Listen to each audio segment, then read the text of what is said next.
tardes. Buenas tardes tengan todos mis amigos. Estoy entrando a Facebook a esta hora a ver cuántas personas se van a conectar, a pesar de que vamos a tener un tema sumamente interesante y que me gustaría compartir con usted en esta hora y hablar un poquito de lo que el Señor pues, nos ha puesto en nuestras manos, ¿verdad? Que traer ese mensaje que aunque usted no lo quiera entender y ver, pues lo vamos a trabajar basado en lo que el Señor tiene para con nosotros, ¿verdad? Entonces, a mí me gustaría que en cierta manera usted buscara su Biblia, la tuviera con usted y entonces, y si usted la pudiera abrir en este momento, pues sería bueno. Yo voy a tratar de tomar un minuto. Mirna Cruz, qué bueno que estás por ahí, Dios te bendiga.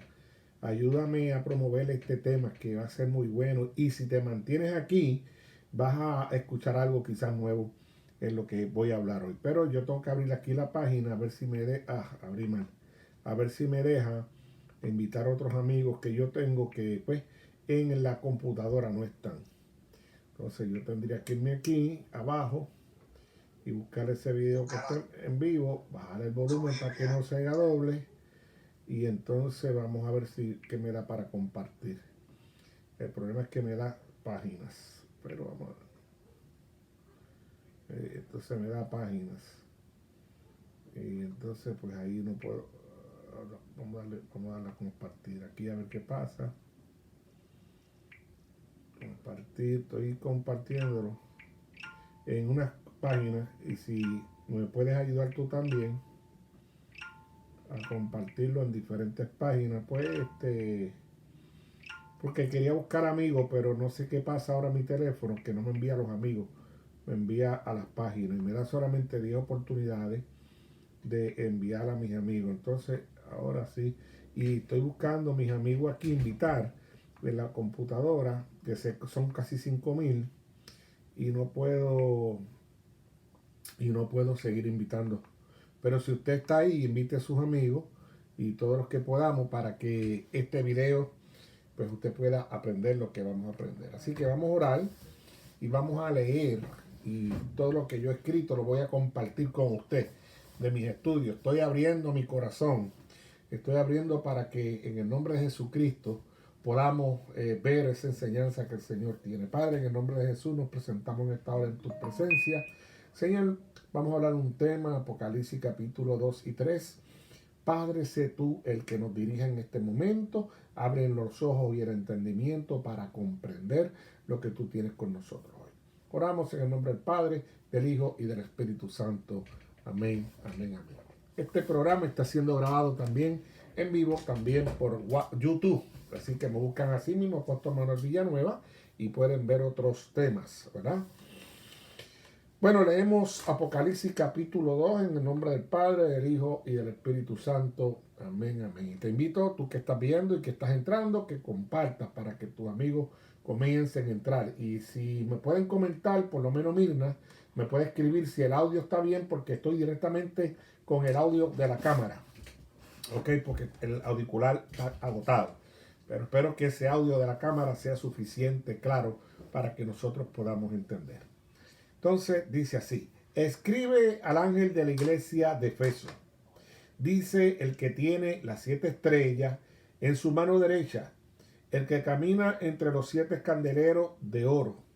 Conozco tu conducta, tus fatigas y tu paciencia en el sufrimiento, que no puedes soportar a los malvados y que pusiste a prueba los que se llaman apóstoles sin serlo y descubriste su engaño. Tienes paciencia en el sufrimiento, has sufrido por mi nombre sin desfallecer, pero tengo contra ti que has perdido tu amor de antes. Date cuenta, pues, de dónde has caído, arrepiéntete y vuelve a tu conducta primera. Si no, iré donde ti y cambiaré de su lugar tu candelero. Si no te arrepientes, tienes en cambio a tu favor que detestas el proceder de los nicolaitas, que yo también detesto. El que tiene oído, oiga lo que el Espíritu dice a las iglesias. Al vencedor le daré a comer del árbol de la vida que está en el paraíso de Dios. Escribe al ángel de la iglesia de Esmirna. Dice, escribe al ángel de la iglesia de Esmirna. Esto dice el primero y el último, que estuvo muerto y revivió. Conozco tu tribulación y tu pobreza, aunque eres rico, y las calumnias de los que se llaman judíos sin serlo y son en realidad una sinagoga de Satanás. No temas por lo que vas a sufrir. El diablo va a meter a algunos de vosotros a la cárcel para que seáis tentados y sufriréis una tribulación de 10 días. Mantente fiel hasta la muerte y te daré la corona de la vida. El que tenga oídos, oiga lo que el Espíritu dice a las iglesias. El vencedor no sufrirá daño de la segunda muerte. Escribe al ángel de la iglesia de Pérgamos. Esto dice el que tiene la espada aguda de 2 filos. Sé que donde vive, donde está el trono de Satanás. Eres fiel a mi nombre y no has renegado de mi fe. Ni siquiera en los días de Antipas, mi testigo fiel que fue muerto entre vosotros. Ahí donde vive Satanás. Fíjate cómo nos está hablando Dios aquí en este momento. Pero tengo algunas cosas contra ti. Mantienes ahí algunos que sostienen las doctrinas de Balaam, que enseñan a Balac a poner tropiezo a los hijos de Israel para que comieran carne inmolada a los ídolos y fornican. Así tú también mantienes algunos que sostienen la doctrina de los nicolaítas. Arrepiéntete pues, si no, iré pronto a donde ti y lucharé contra esos con la espada de mi boca. El que tenga oído, oiga lo que el Espíritu dice a la iglesia. Al vencedor le daré maná escondido, le daré también una piedrecita blanca y grabado en la piedra un nombre nuevo que nadie conoce sino el que lo recibe. Escribe al ángel de la iglesia de Tiatira. Esto dice el Hijo de Dios, cuyos ojos son como llama de fuego y como cuyos pies aparecen de metal preciso. Conozco tu conducta, tu paciencia, tu fe, tu espíritu, tu servicio, tu paciencia en el sufrimiento. ¿Verdad? Tus obras últimas sobreempujan a las primeras, pero tengo contra ti que toleras a Jezabel, esa mujer que se llama profetiza y está enseñando y engañando a mis siervos que forniquen y coman carne inmolada de los ídolos. Le he dado también para que se arrepientan, pero no quieren arrepentirse de la fornicación. Mira a ella, voy a arrojarla en el lecho del dolor, y a los que adulteran con ella en una gran tribulación. Y si no se arrepienten de su obra, a sus hijos los voy a herir de muerte. Así sabrán todas las iglesias que yo soy el que sondea los riñones y los corazones, y el que os dará a cada uno según vuestras obras. Sigue diciendo, a vosotros los demás de Tiatira, que no compartéis esa doctrina, que no conocéis los secretos de Satanás, como ellos dicen, os digo, no os impongo ninguna otra carga, solo que mantengáis firmemente hasta que mi vuelta lo que ya tenéis. Al vencedor, al que guarde mi obra hasta el fin, le daré por sobre las naciones. La regirá con el cetro de hierro, como se quebrantan las piezas de arcilla. Yo también los he recibido de mi Padre. Les daré además el lucero del alba. El que tenga oído, que oiga lo que el Espíritu dice a la iglesia. Entonces vamos a leer ahora, como son dos temas los que vamos a tocar aquí. Esta es la primera parte. Vamos a leer Apocalipsis capítulo 3, ¿verdad? Dice, escribe al ángel de la iglesia de Sardis. Esto dice el que tiene el 7 Espíritu de Dios y las 7 estrellas. Conozco tu conducta. Tienes tu nombres como de quien vive, pero estás muerto. Ponte en vela, reanima lo que te queda y está a punto de morir. Pues no le he encontrado tus obras perfectas a los ojos de mi Dios. Acuérdate, por tanto, de cómo recibiste y oíste mi palabra. Guárdala y arrepiéntete, porque si no estás en vela, vendré como ladrón y no sabrá a qué hora vendré. Sobre ti tiene no obstante en Sardes unos pocos que no han manchado sus vestidos. Ellos andarán conmigo vestidos de blanco, porque lo merecen. El vencedor será así revestido de blanca vestidura, y no borraré su nombre del libro de la vida, sino que me declararé por él delante de mi Padre y de sus ángeles. El que tenga oído, oiga lo que el Espíritu dice a la iglesia. Escribe al ángel de la iglesia de Filadelfia. Esto dice el santo, el veraz, el que tiene la llave de David. Si él abre, nadie puede cerrar. Si él cierra, nadie puede abrir. Conozco tu conducta. He abierto ante ti una puerta que nadie puede cerrar, porque aunque tiene poco poder, he guardado mi palabra y no he regenerado de mi nombre. Yo te entregaré algunos de las sinagogas de Satanás, de los que proclamarán judíos sin serlo, y son en realidad mentirosos. Yo haré que vayan a postrarse delante de tus pies, para que sepan que yo te he amado, ya que has guardado mi recomendación de ser paciente en el sufrimiento. También yo te guardaré de la hora de la prueba que va a venir sobre el mundo entero, para probar a los habitantes de la tierra. Pronto vendré, mantén con firmeza lo que tienes, para que nadie te arrebate tu corona. Al vencedor le pondré de la columna en el santuario de mi Dios, y no saldrá fuera ya más. Grabaré en él el nombre de mi Dios, el nombre de la ciudad de mi Dios, la nueva Jerusalén, que baja del cielo, enviada por mi Dios, y mi nombre nuevo. El que tenga oír, oiga lo que el Espíritu dice a la iglesia. Escribe al ángel de la iglesia de la Odisea. Así hablen blasfema. Amén. Perdón. Repito. Escribe al ángel de la iglesia de la Odisea. Así hablan. Amén. El testigo fiel y veraz del principio de la escritura de Dios. Conozco tu conducta. No eres frío ni caliente. Ojalá fuera frío o caliente. Ahora bien, puesto que eres tibio y no frío ni caliente, voy a vomitarte de mi boca.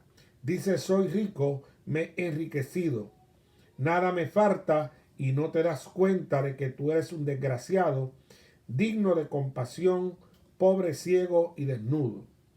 Te aconsejo que me compres oro acrisolado al fuego para que te enriquezca, vestido blanco para que te cubra y no quedes descubierto a la vergüenza de tu desnudez, y colorido para que te des en los ojos y recobres la vista. Yo a los que amo reprendo y corrijo. Sé fue ferviente y arrepiéntete. Mira que estoy a la puerta y llamo. Si alguno oye mi voz y me abre la puerta, entraré en su casa y cenaré con él y él conmigo. Al vencedor le concederé sentarse conmigo en mi trono, como yo también vencí y me senté con mi Padre en su trono. El que tenga oídos, oiga lo que el Espíritu dice a la iglesia. Bueno, hermano, yo voy a compartir contigo, y esta es la primera parte de Apocalipsis capítulo 2 y 3. Y le digo la primera parte porque va a ser un poquito más amplio. Y no para decirle a usted qué yo he hecho en mi vida, pero en mi doctorado de divinidad mi especialidad precisamente, son 3 libros: Daniel, Ezequiel, Daniel y Apocalipsis. Y entonces es por eso que le sigo mencionando que esto es una antesala, y aquí no está completo, sobre la conferencia que vamos a dar de 10 días en agosto de Apocalipsis, con todas las gráficas que usted no se imagina y unas enseñanzas exquisitas. Pero permíteme hablar con usted.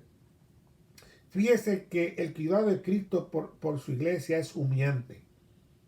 ¿Tuvo alguna vez una lámpara usted de querosín o de parafina cuando era chico, o la vio, lo que nosotros le llamábamos en Puerto Rico un quinqué? ¿Tiene una en la actualidad guardada o sabe de alguien que la tiene? En tal caso, sabrá cuánto cuidado requiere esta lámpara.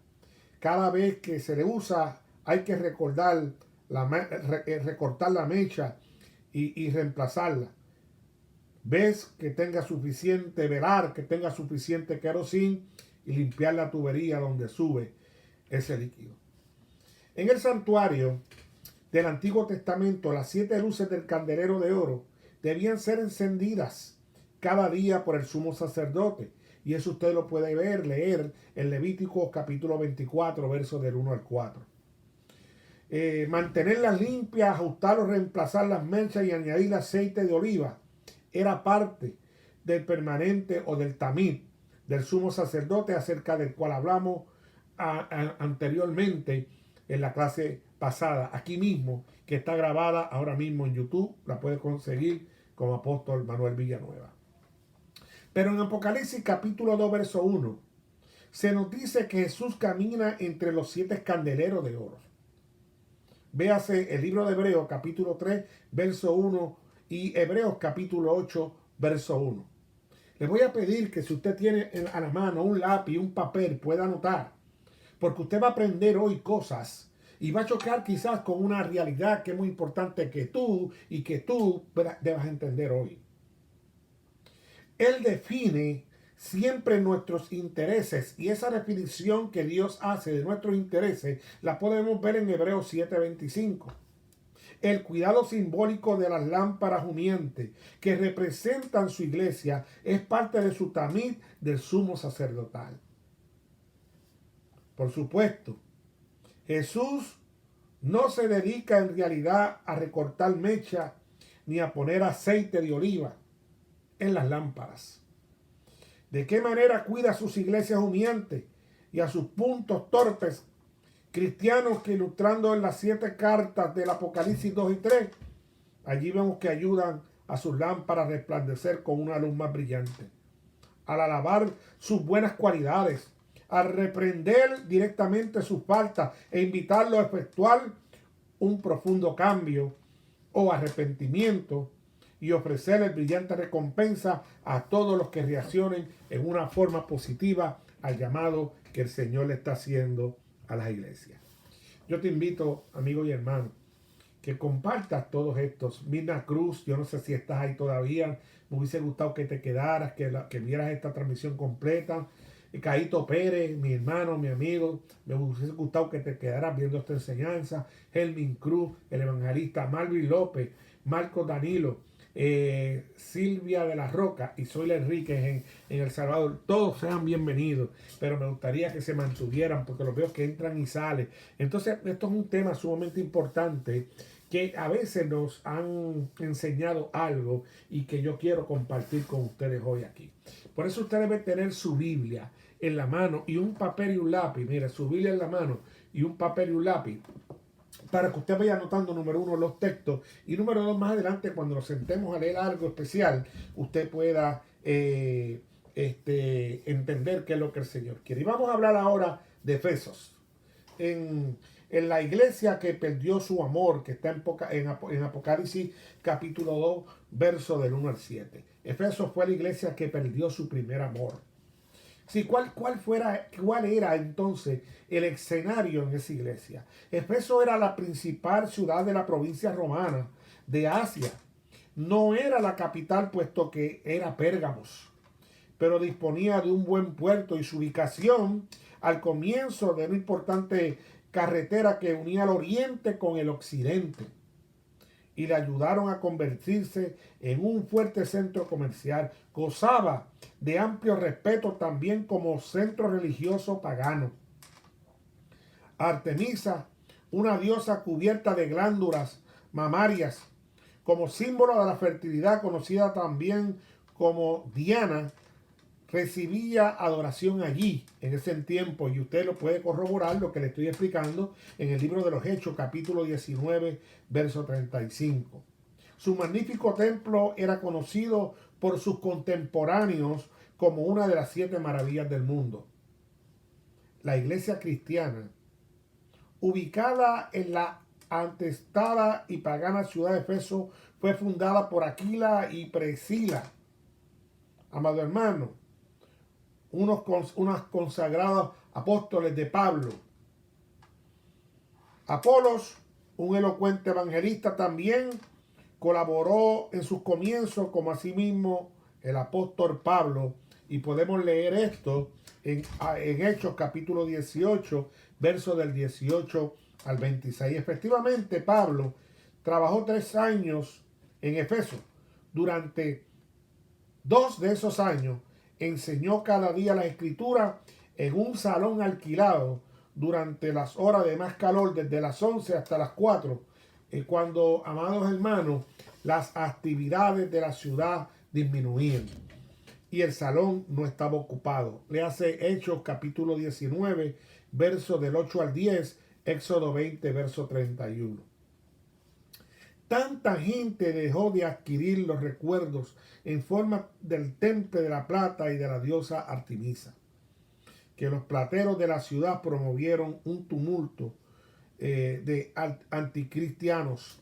Y ese tumulto de anticristianos que le dieron la prioridad a esa diosa los podemos leer en el libro de los Hechos, capítulo 19, del verso 23 al 41.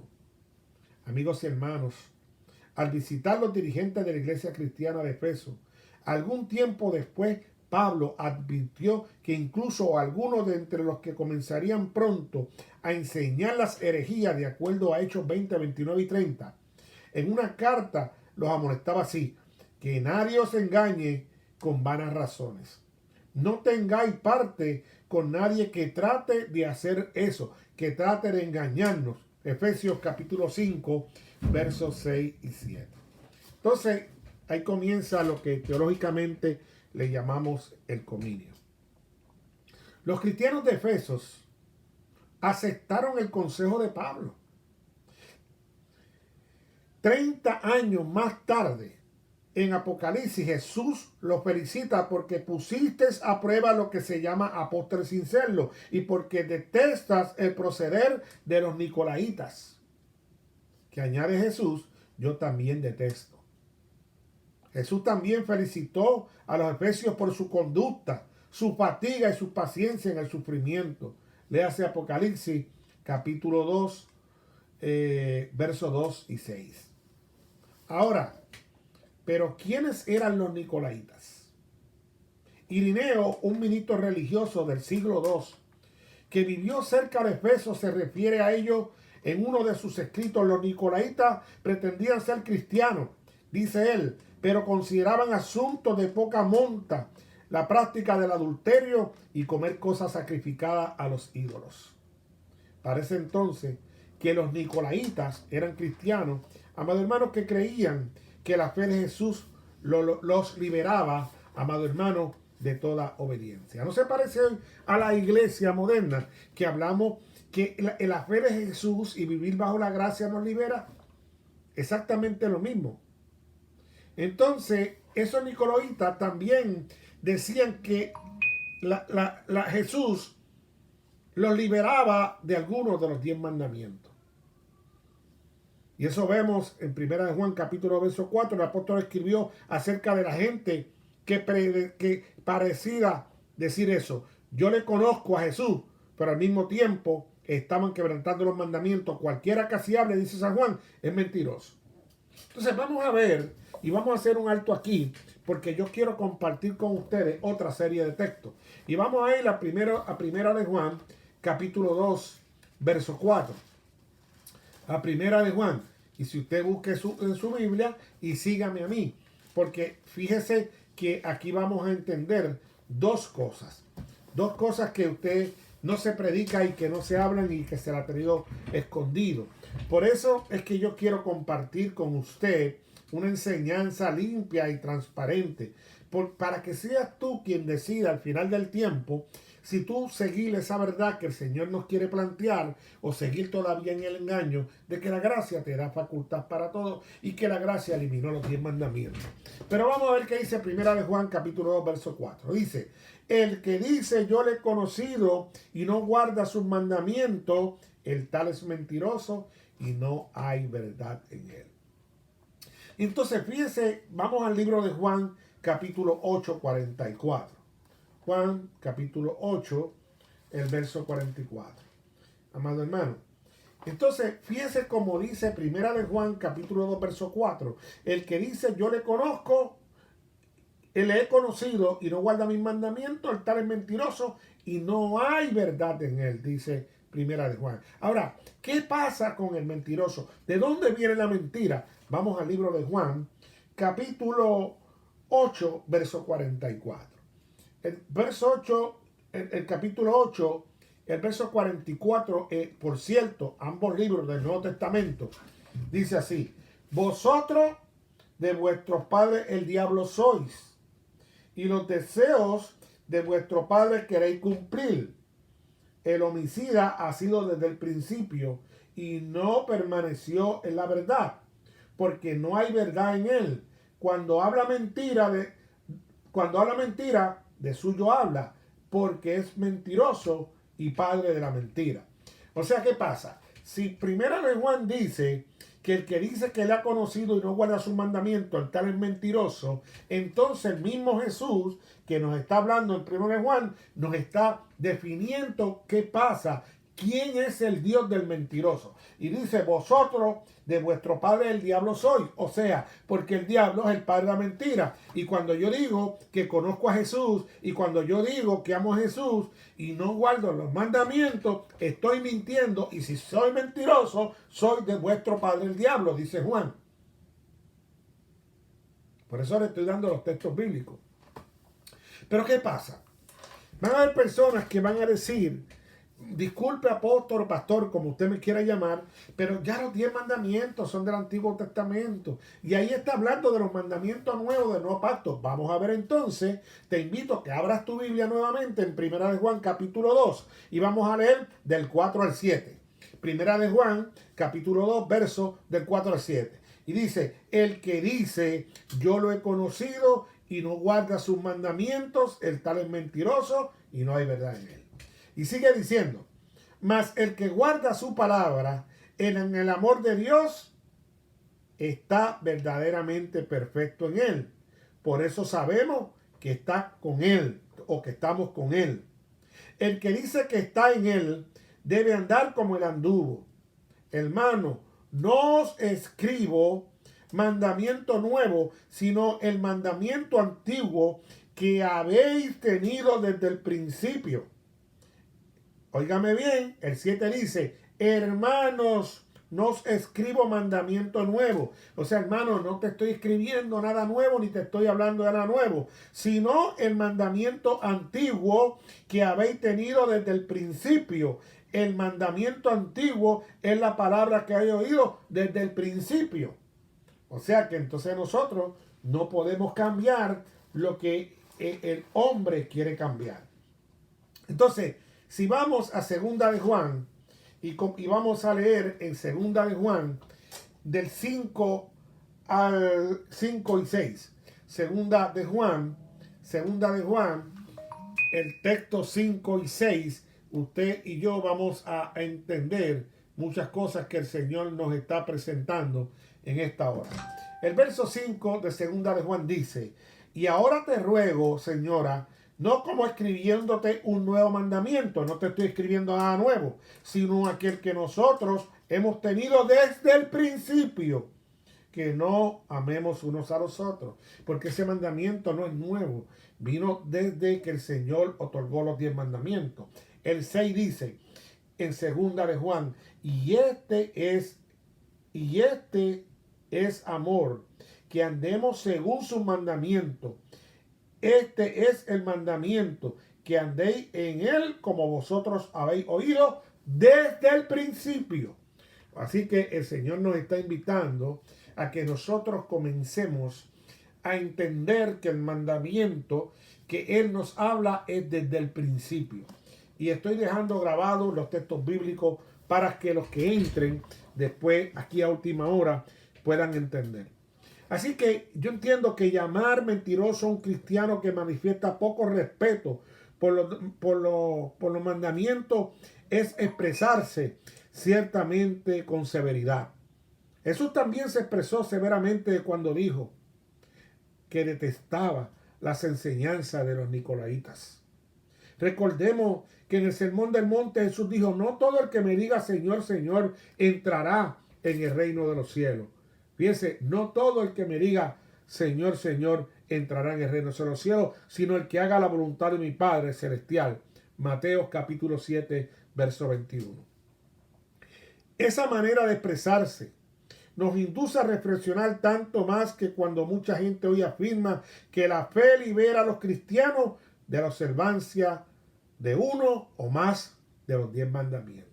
Y cuando hablamos de la fe estamos hablando de la gracia, y así que esa gracia no nos puede liberar de eso. Por lo general esos cristianos consideran con liviano el séptimo mandamiento, que se refiere al adulterio, y el cuarto mandamiento, que tiene que ver con el reposo.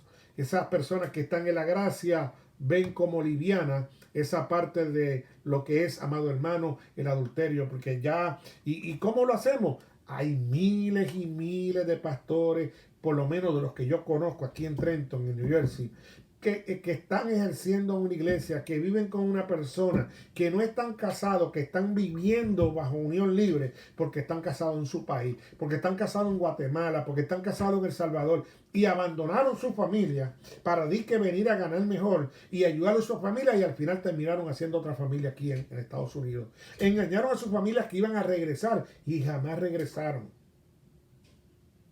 Y eso está pasando en todas partes del mundo. Por eso es que miran la parte liviana del adulterio, porque entonces dicen, bueno, si yo perdí el amor, entonces ahí aplica la ley de Moisés rápido.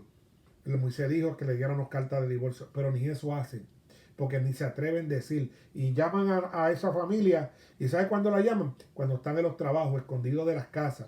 Y todo lo hacen porque están viviendo bajo un ocultismo. Y esos son los pastores que hoy están llenando las iglesias en su mayoría. Y no estoy hablando de todos los pastores, porque también entre estos hay pastores que son serios, que son responsables, que son esposos de nuestra mujer y que tienen una conducta intachable. Pero la gran mayoría de esta iglesia, por eso usted tiene que indagar, son personas que están escondiendo su pasado. Entonces, por eso es que viene la represión. No nos alegramos de que los cristianos de Efeso hayan rechazado las ideas de los nicolaitas, que llevaban a la confusión. Al hacerlo, siguieron el consejo de Pablo acerca de no relacionarse con los engañadores. Aparentemente, sin embargo, no siguieron también otro consejo de Pablo. En Efesios 5:2, el apóstol los había instado a vivir en el amor de Cristo, como Cristo os amó.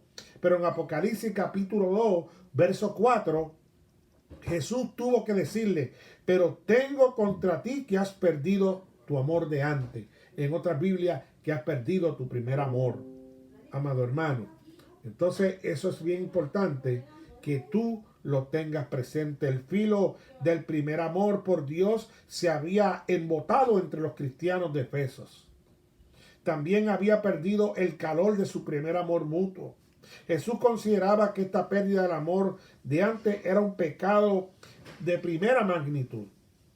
Date cuenta pues de dónde has caído, arrepiéntete y vuelve a tu conducta primera, le ruega. Si no, añade, iré donde ti y cambiaré de su lugar tu candelero, si no te arrepientes. Jesús trató con tacto, pero con firmeza, a los torpes cristianos de Efesos. Primero se refirió a sus buenas cualidades, después les mencionó con toda claridad cuáles eran sus malas cualidades.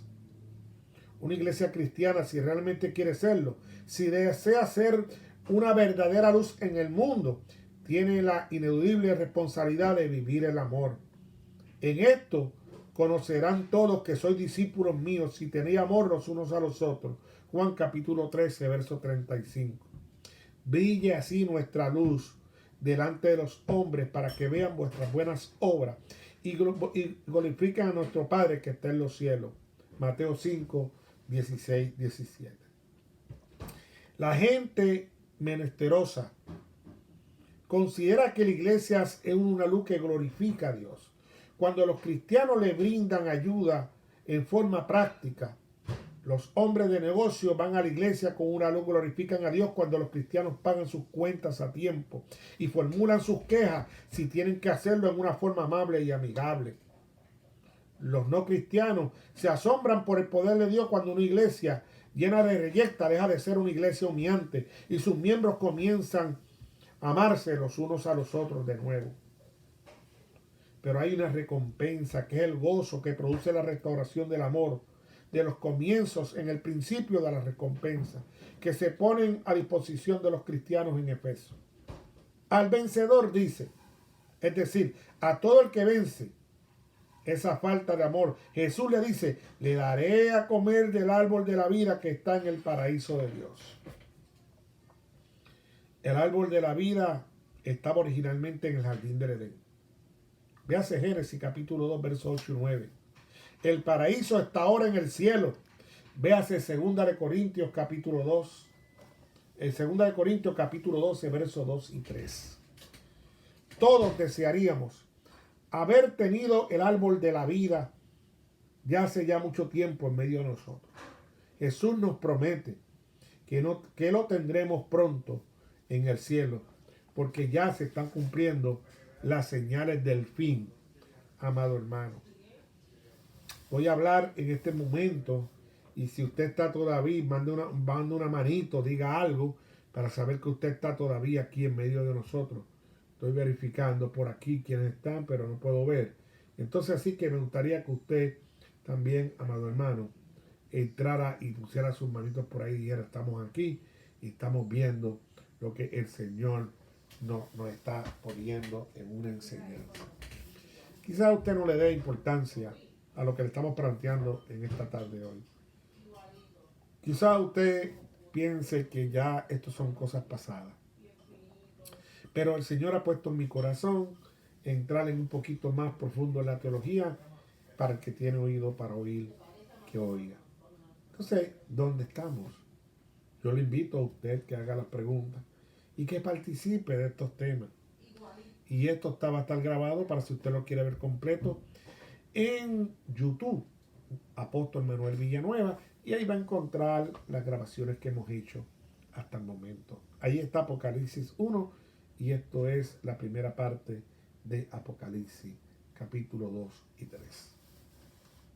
En Mirna, la iglesia que sufrió persecución de Apocalipsis capítulo 2, del verso del 8 al 11. En el escenario, la ciudad de Mirna está ubicada al norte de Efeso, en una hermosa bahía del mar Egeo. Comercialmente, Mirna era vital de Efeso y con el tiempo la sobreempujó.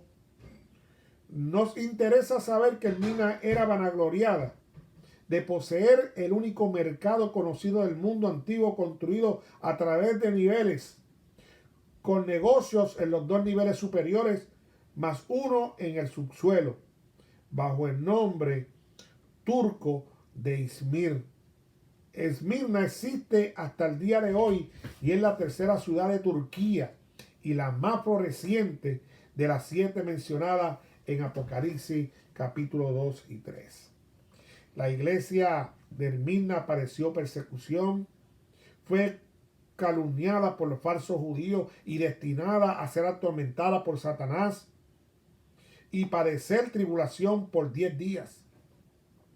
Algunos de sus miembros habrían de ser encarcelados y otros serían condenados a muertes. Unos 70 años después de esta profecía, Esmirna fue sede de una notable serie de martirios que se extendieron por varios días literales. El 12º y último de estos mártires fue el gran Policarpo, que para la época cuando murió había servido como el principal ministro religioso de Esmirna por espacio de por lo menos unos 40 años. A edad muy avanzada, Policarpio fue arrestado en una casa de campo un viernes de noche. Inmediatamente le pidió a la esposa del granjero, amado hermano, que preparara cena para los soldados que habían venido a detenerlo. Mientras estos comían, Policarpo se puso de pie en un costado de la pequeña habitación y oró en voz alta durante esas horas por cada cristiano del Imperio Romano de quien él se podía acordar. Al día siguiente, en el anfiteatro de Esmirna, el gobernador Status Quadratus se sintió tan profundamente impresionado por Policarpio que trató de salvarle la vida. Al ver que sus esfuerzos no daban resultado, amigo y hermano, le pidió a Policarpio que maldijera a Cristo. Estaba seguro de que un hombre tan grande como Policarpo estaría ansioso de separarse de Jesús, a quien Roma había condenado como criminal. Pero Policarpo, en cambio, dio esta vibrante respuesta: durante 86 años le he servido y él nunca me ha hecho mal. ¿Cómo puedo yo maldecir a mi rey que me salvó? Amado hermano, la multitud entre la que se encontraban miembros de la sinagoga judía pidieron a gritos que Policarpio fuera arrojado a los leones. Pero esto estaba más que satisfecho porque pocos momentos antes se habían comido a otras víctimas no cristianas.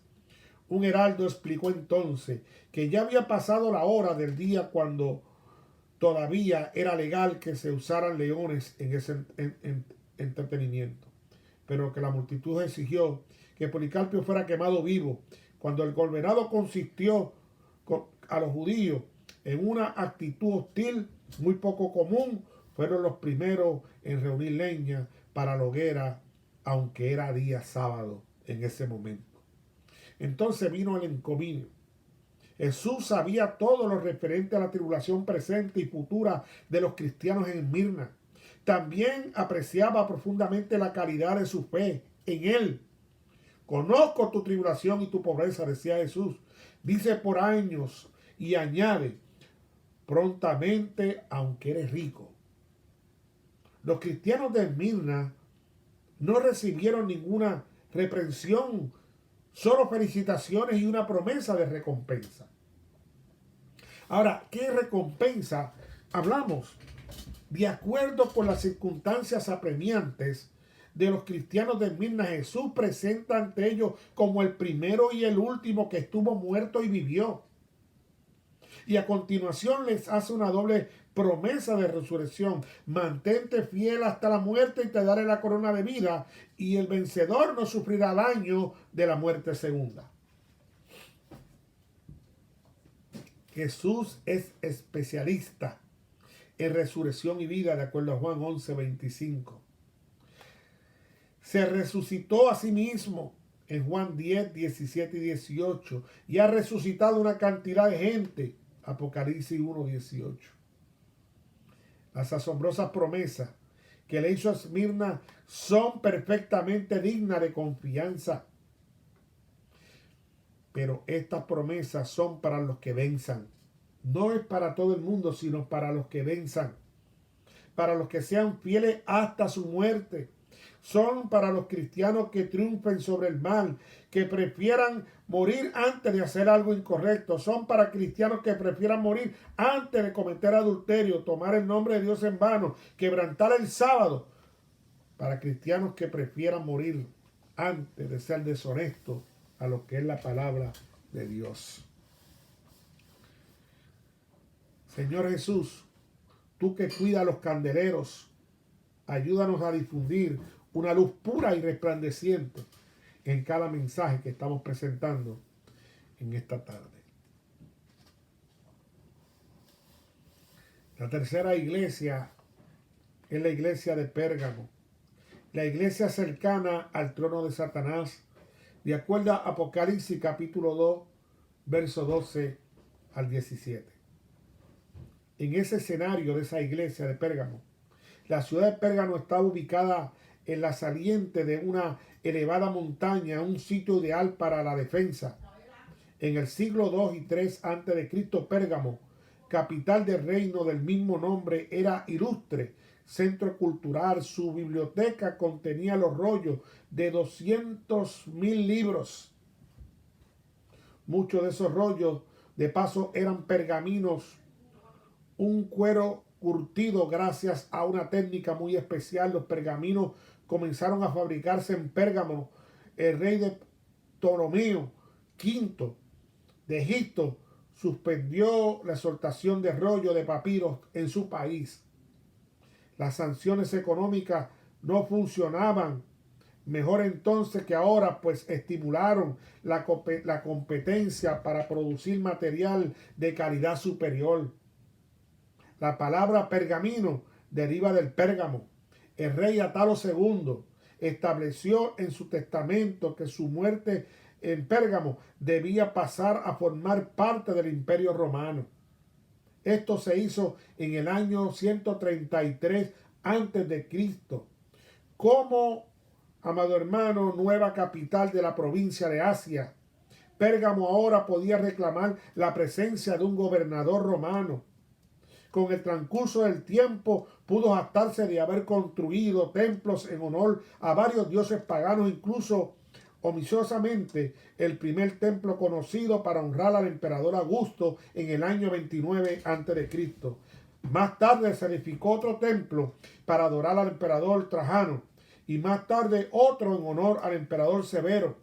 Usted recuerda sin duda que la adoración compulsiva al emperador dio como resultado una vasta persecución en los días de San Juan e inclusive el exilio del apóstol a la isla de Pasmo, donde se escribe este libro.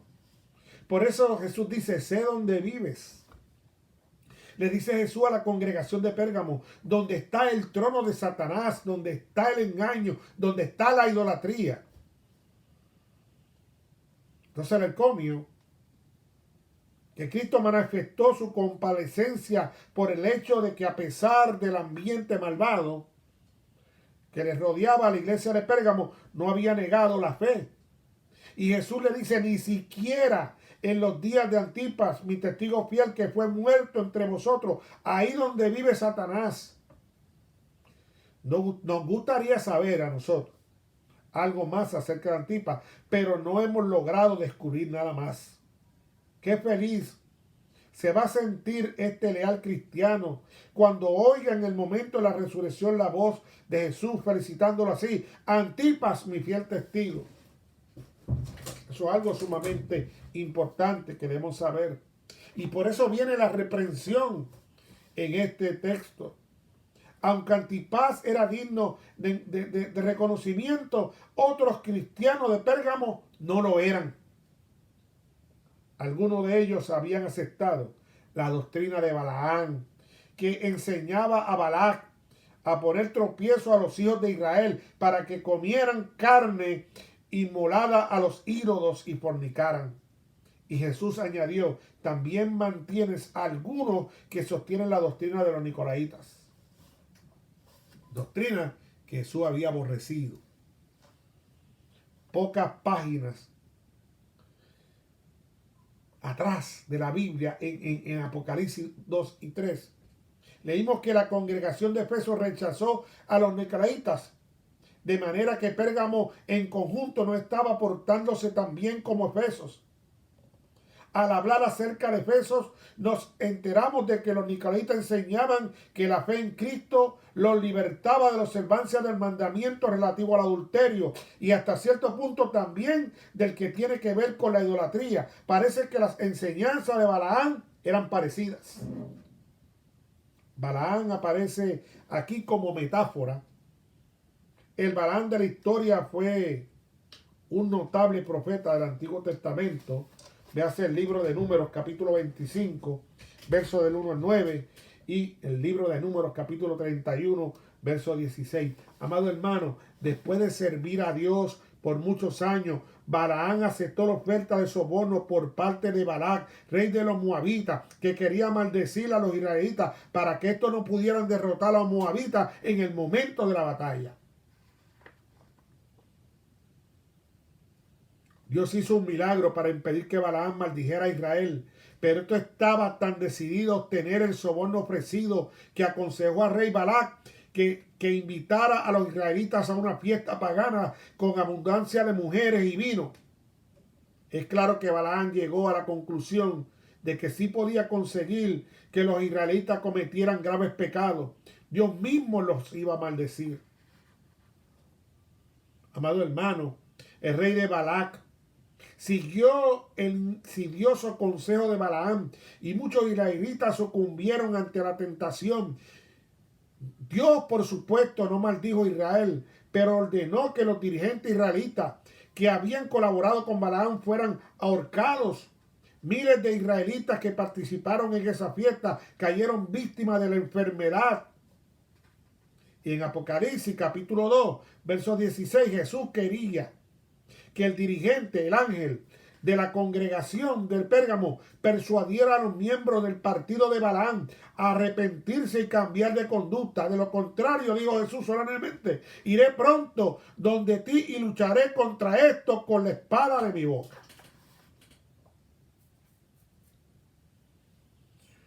Yache, qué tronco de mensaje nos está dando aquí. La situación, amigos y hermanos de Pérgamo, probablemente era más complicada de lo que parece. Podemos entender algo más cerca de ellos al considerar una situación similar que tuvo que enfrentar el apóstol Pablo en la iglesia de Corinto. Y eso es bien importante entenderlo, amigos y hermanos. Los banquetes populares patrocinados por los clubes sociales y los gremios de la época, se celebraron frecuentemente en Corinto y también en Pérgamo, en los templos paganos precisamente. Amados hermanos, los templos eran atractivos y amplios, disponían de equipo de cocina y eran adecuados para albergar multitudes bastante grandes. Algunos de los cristianos de Corinto insistían que un ídolo realmente no era nada y que Cristo murió para hacernos libres. Se convencían a sí mismos de que si querían asistir a un banquete en un templo, no sufrirían ningún daño si lo hacían. Sabían que su ejemplo podía inducir a algunos cristianos débiles a caer de vuelta al paganismo y al paganismo total. Pero si eso ocurriría, razonaban ellos, sería por su propia culpa y nada más que por su culpa. Y para eso usted tendría que leer 1 Corintios capítulo 8, versos del 4 al 3. Saludos Humberto Trillo, qué bueno que estás por ahí. ¿Dónde está tu aguijón? ¿Dónde está? Y esta es la primera parte, que creo que estamos aquí ya por concluirla, amigo hermano. Esta es la primera parte que estamos por concluir.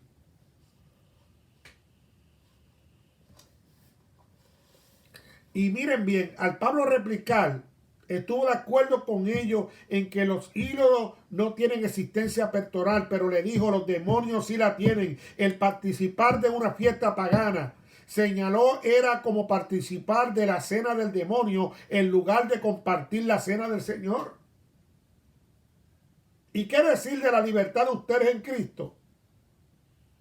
Introducir a un cristiano débil a pecar es lo mismo que introducir a alguien por quien Cristo murió. 1 Corintios 10, 14 al 33, 1 Corintios 8, del 9 al 13. Amado, es evidente que lo que le preocupa a Jesús acerca de la iglesia de Pérgamo era esa misma pervertida clase de cristiano que pretende que en Cristo somos dueños de hacer lo que nos dé la gana, aunque lo hagamos esté en contra de los mandamientos y que la mala influencia de nuestra conducta sobre los demás sea problema de ellos y no nuestro.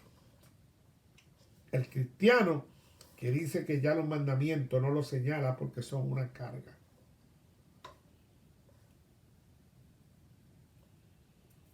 Pero hoy, tal como en Pérgamo, todavía hay cristianos que se apartan de los lugares dudosos de entretenimiento para no correr el riesgo de ejercer una mala influencia sobre cristianos débiles que podrían caer esclavizados por los malos hábitos. Hay hermanos y hermanas mayores que eligen cuidadosamente su lectura, sus programas de televisión, para evitar ejercer influencia sobre sus hermanos y hermanas menores, a fin de que no lean ni vean algo que les podía hacer daño. Esos cristianos no son nicolaitas. Y esos tendrán una recompensa.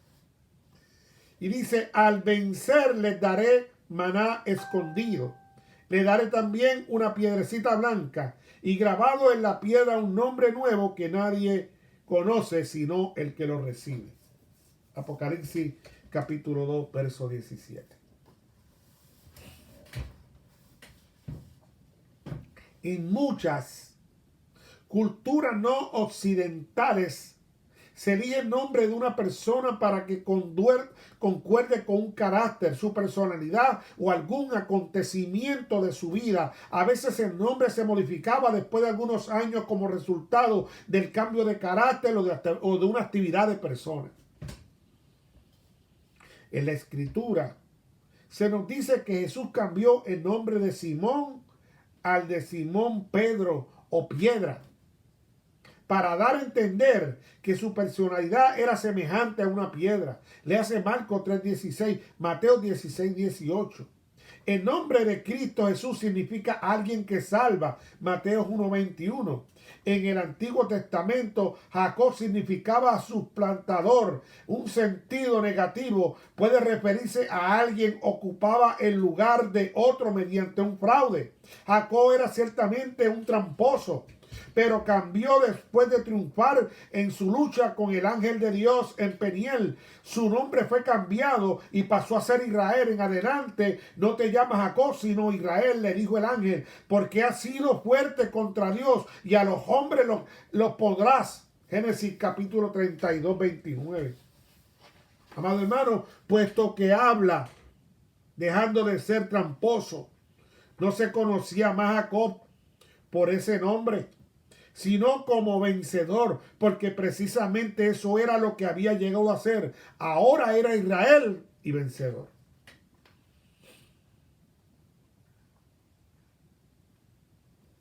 ¿No somos todos nosotros más o menos tramposos? Es la pregunta. Como los balamitas y los nicolaitas, nos esmeramos en encontrar razones posibles para justificar nuestra mala conducta. Pero si nos aferramos a Dios por la fe, gracias al estudio de las Escrituras y a la oración, también podemos cambiar hasta convertirnos en verdaderos vencedores en Israel. Entonces Dios también nos da a nosotros un nombre nuevo. Nos ha prometido a sí mismo darnos el maná escondido. En el Antiguo Testamento se nos cuenta que un alimento misterioso pero nutritivo llamado maná aparecía sobre la arena del desierto cada mañana mientras los israelitas viajaban de Egipto a la tierra prometida. De acuerdo a Juan 6, 31-35, Jesús les dijo a sus seguidores que en un sentido espiritual era el maná el verdadero pan del cielo. Si nosotros, a diferencia de los nicolaitas y los balamistas, rehusamos a participar de las actividades y entretenimientos dudosos, descubrimos que dispondremos de tiempo suficiente para gastar maná y juntar el maná cada día, es decir, alimentarnos de Cristo mediante el estudio y la oración de su palabra.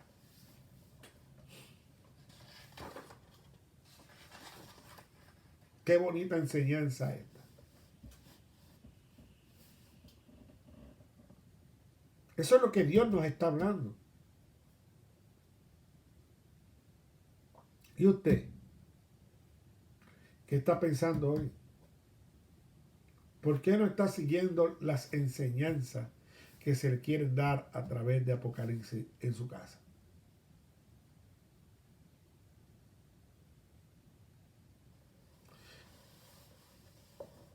Voy a hablarle, para finalizar la primera parte, de Tiatira, la iglesia que toleró a Jezabel, de Apocalipsis 2, versos del 18 al 29. Con este último tema culminamos la primera parte del libro Apocalipsis 2 y 3. En este escenario de Tiatira, la ciudad de Tiatira no era un puerto como Efeso y Esmirna, ubicada sobre una colina, no estaba defendida por los acantilados de las montañas como Pérgamos. Pero su ubicación sobre una carretera principal donde se unían dos valles le proporcionaba amplias oportunidades de dedicarse al comercio. La raíz de una planta llamada rubia que crecía en las inmediaciones le proporcionaba a sus artesanos y mercaderes un colorante de un rojo vivo que se conocía en la antigüedad con el nombre de púrpura. Lidia, la comerciante que aceptó a Cristo en la ciudad de Filipo, vendía telas teñidas de púrpura que promovía Tiatira. Véase el libro de Hechos de los Apóstoles, capítulo 16, del 11 al 15. Entonces, en el comio, Cristo felicitó a los cristianos de Tiatira por su conducta y por su caridad, por su fe, su espíritu de servicio, su paciencia en el sufrimiento. Notó en efecto que sus buenas obras iban en aumento a medida que transcurría el tiempo. Tus obras últimas sobreempujan las primeras. Apocalipsis capítulo 2, verso 19. Pero también hubo una reprensión. Se llamó la atención.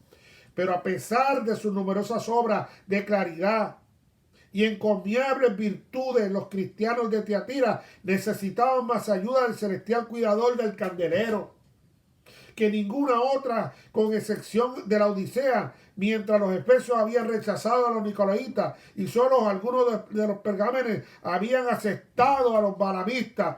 La totalidad de la iglesia de Tiatira había tolerado a Jezabel, una mujer que pretendía ser profetisa y que enseñaba a los miembros de la iglesia que forniquen y coman carne inmolada a los ídolos.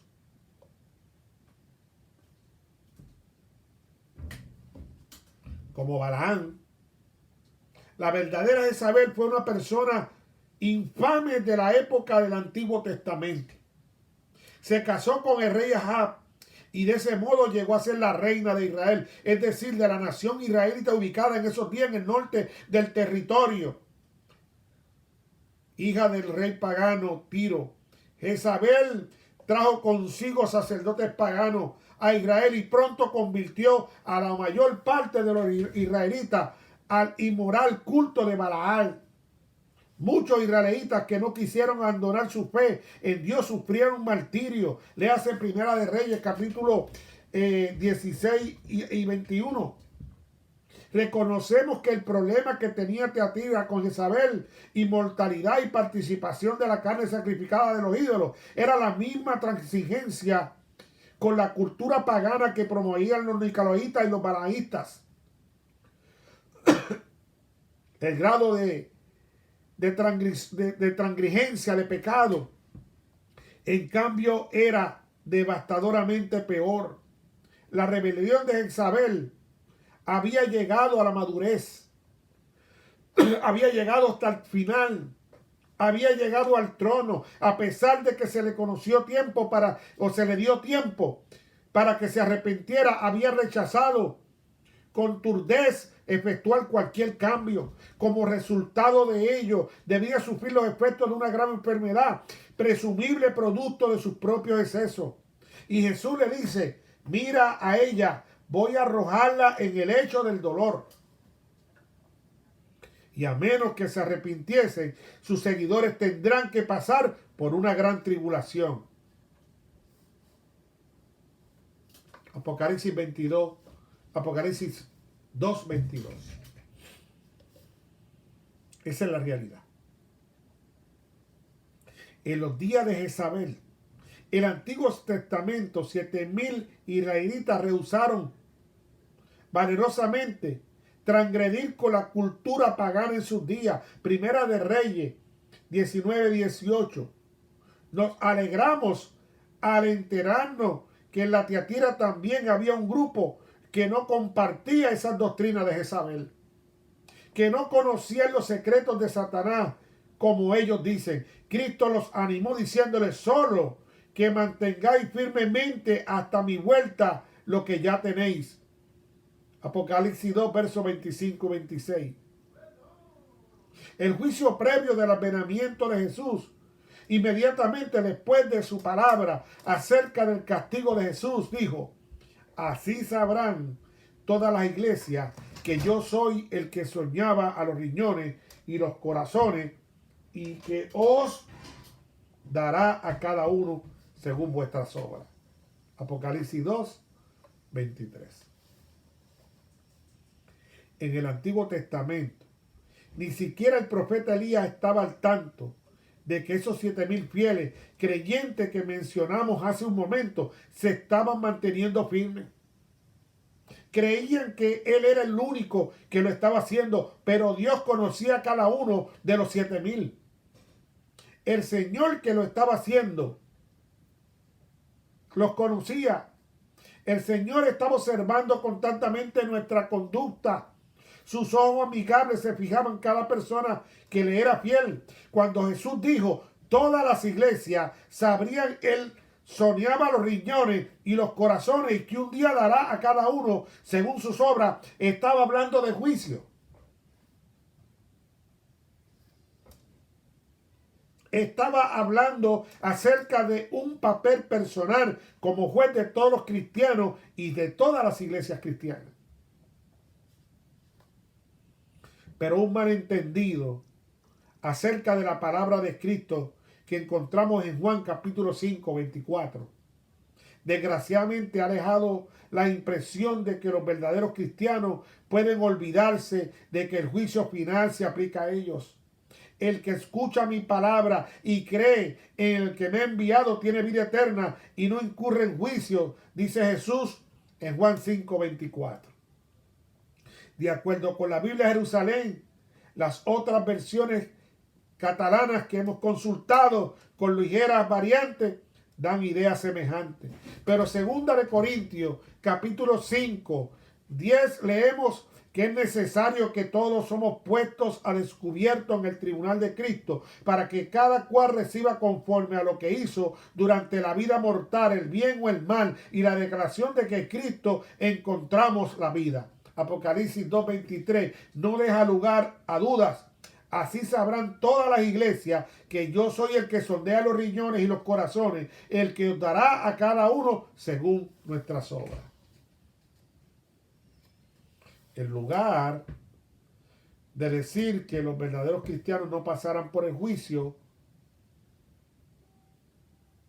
como lo dice Juan 5:24, al decir que no vendrán a condenación, traducción que concuerda 100% con el original griego. Sencillamente entonces, este es el verdadero significado del pasaje. Amado hermano, en una traducción que concuerda con el resto de la escritura, con la palabra de Cristo a la iglesia de Tiatira. Se le llama a veces el juicio investigador. Y puesto que ocurre inmediatamente antes de la segunda venida de Cristo, se le conoce también como juicio previo al advenimiento. Descubrimos que tiene que ver con todos los miembros del pueblo de Israel, es decir, con todas las personas que en algún momento profesaron fe en el verdadero Dios. Uno de los propósitos de la primera etapa del juicio consiste en revelar quienes han permanecido fieles en su primera profesión de fe y quienes no lo han hecho. Otro de sus propósitos es vindicar a los fieles creyentes que han sido tratados rudamente por creyentes infieles. Carmen Rodríguez, Dios te bendiga, a ti también. Tendremos algo más que decir acerca de este juicio, amado hermano, con la segunda parte que nos toca de Apocalipsis capítulo 2 y 3. La recompensa que hay entonces a todos los que rehúsen, a todos a costa a transigir con la cultura mundana. Jesús le promete un poder, una amistad y una gloria que sobreempuja a todo mundano. el vencedor, al que guarde mis obras hasta el fin, le daré poder sobre las naciones, le regirá con cetro de hierro. Yo también he recibido poder de mi Padre, le daré además el lucero del alba. Mira, amigo hermano, en la antigüedad, un cetro o una vara de hierro era una especie de bastón de metal que usaban los pastores. Le hace el Salmo 23:4. Su propósito no era agresivo, sino más bien para defender al rebaño, la destrucción de los malhechores, salvaguardar eternamente a los inocentes. La burla, las amenazas y las ofendidas no volverán a atormentar la vida del ser humano. Porque el lucero del alba que Jesús promete dar es el mismo. Leas Apocalipsis 22:16. Aunque es Rey de Reyes, Señor de Señores, Apocalipsis 19:16, se nos ofrece como nuestro real amigo e incluso como nuestro divino siervo. Lea Lucas capítulo 12, 37, Lucas 22:27. Qué maravilloso, cuán persuasivamente nos induce a resistir la cruda presión y la pérdida de los amigos comunes cuando nos vemos comprometidos con transgredir, y más que transgredir, la ley. Dios te bendiga, Gustavo Galván. Amigos y hermanos, esta es la primera parte de Apocalipsis capítulo 2 y 3. Y como te dije al principio, si llegaste tarde a esta transmisión, la puedes ver de nuevo en Facebook completa, pero también se está grabando para YouTube. Me puedes conseguir en YouTube como el apóstol Manuel Villanueva.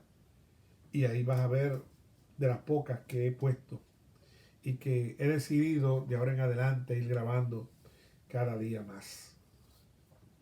Si te quieres comunicar conmigo, me lo puedes hacer llamando al 1609. Mira, lo voy a poner aquí. 1609-963-9292. ¿Verdad?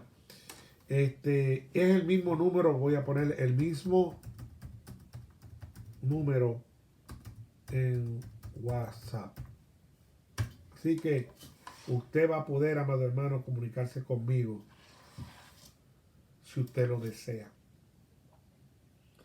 Como le dije, mi nombre es el apóstol Manuel Villanueva. Y próximamente, en el mes de agosto, estamos para hacer en Trenton por primera vez 10 días de conferencia del libro de Apocalipsis. 10 días, 10 días, 10 días, 10 días, 10 días de conferencia del libro Apocalipsis, con un extenso PowerPoint, con todas las gráficas, de todos los símbolos explicadas, con todas las fechas, con todos los tiempos. Y yo te pido que ores para que podamos llevar a cabo esta conferencia, porque el diablo, ya que la empezamos a hablar y la empezamos a elaborar y la estamos elaborando y estamos recibiendo ayuda de muchos pastores también para que sea una excelente conferencia, ha empezado a bombardear este ministerio. Pero ¿sabe cómo nosotros vamos a seguir combatiendo? Cuando usted empieza a compartir todos estos videos con sus amistades. Quizás uno lo van a rechazar. Quizás otros van a decir, ese viejo está loco y que apóstol, un viejo loco aquí para allá. Pero olvídense lo que digan y piensen. Lo importante es que escuchen el contenido, porque aunque soy loco y aunque me digan fanático y aunque me digan como me digan, me he preocupado por mantenerme a la vanguardia para que ese remanente, para el pueblo escogido, para la manada pequeña pueda tener en Jesucristo la oportunidad de ser redimido. Si usted está en New Jersey, está viendo esta programación, o está en Pensilvania, o está en las áreas adyacentes, Nueva York, Delaware, Virginia, Maryland, y usted quiere que nosotros vayamos y prediquemos o hagamos una conferencia similar a la que vamos a hacer en Trenton, usted simplemente llámeme ahí y búsqueme en internet o en Google. Aparece nuestra información de nuestro concilio mundial. yo voy a orar por ti. Yo quisiera saber si alguien de los que están aquí quiere alguna oración especial por algo. Voy a dar unos minutos para si usted quiere una oración lo escriba. Porque voy a orar. Voy a cerrar esta primera parte de Apocalipsis capítulo 2, verso 2, capítulo 2 y 3. Esta fue la primera parte de nuestra enseñanza de Apocalipsis capítulo 2 y 3. Así que no hay nadie, que yo voy a orar entonces y esperamos que sea, ¿verdad? En este momento, Padre, que en nombre de Jesús nos presentamos ante tu presencia en esta hora, Cristo amado, para que seas tu Señor, quien abra los corazones, Señor, el entendimiento y la sabiduría de cada hermano, Señor, que en vivo o grabado estará escuchando esta programación. Te pedimos, Padre, que seas tú en todo momento, Señor, quien, Padre, dé esa sabiduría del cielo y que retire todo aquello que no viene de ti. Si se ha dicho algo que no es correcto, Padre, sé tú en el Espíritu quien le dé luz a todas aquellas personas. Me pongo en tus manos, Señor, y te pido, Padre, que tú bendigas, Señor, esta conferencia que se va a llevar a cabo en agosto aquí por primera vez en New Jersey. Que sea para tu gloria y para tu honra, no para la de nosotros. Que sea para ganar más almas para ti, Cristo amado. Que sea eh, Señor, para que podamos tener de ti. Señor, te pedimos por la salud mental de tu pueblo, por esta angustia que está pasando. Personas, Señor, que están sufriendo en angustia, en depresión, Señor. Te pido en esta hora que tú, en tu divina misericordia, llegue a cada hogar. No solamente de New Jersey ni Puerto Rico, sino del mundo. A todas partes del mundo, a cada rincón, Padre. Da esa sabiduría, da esa salud mental, física y emocional que necesitamos, Cristo amado, para que podamos, Señor, poder entender el mensaje de salvación que tú tienes para con nosotros. Padre, oramos en esta hora en el nombre del Padre, del Hijo y del Espíritu Santo. Amén, amén, amén. Que Dios te bendiga. Y de aquí en adelante estoy dispuesto, si necesitas llamarme para dialogar conmigo un poquito de algo, como te dije, 1609-963-9292, ahí mismo me puedes llamar o me puedes llamar por Messenger aquí en la plataforma de Facebook. Dios te bendiga.